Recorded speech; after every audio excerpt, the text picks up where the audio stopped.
Hello mga kabatang helmet. O diba? Kasi dilim ako. Tama kasi na yung letter Robredo na hindi mahirap ang tao dahil tamad ito. Kundi mahirap ang tao dahil walang suporta. Walang sumusuporta at walang oportunidad para iangat ang buhay niya. So ito nga mga kabatang helmet. Panoorin niyo yung snippet na to.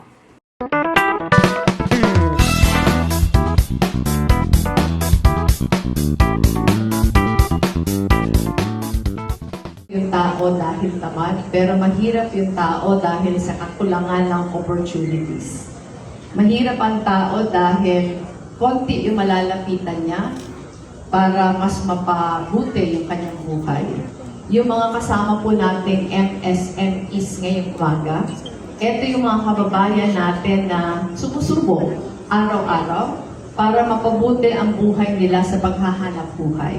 Napakalaking tulong po ang ibibigay ng Land Bank, saka ng DICT, saka and of course TPI, para bigyan sila ng armas, para mapabuti yung kanilang pakikipaglaban araw-araw. This brings to mind several initiatives that we started under Angat Buhay when I was still Vice President.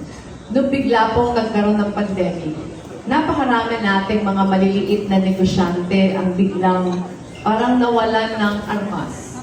At dahil sanay sila sa mas traditional modes of doing business. Yung mga medyo may kaalaman sa kamay kaya, nakaka-move forward sila. Klase pala nung pag nasa dilim. Ang dilim.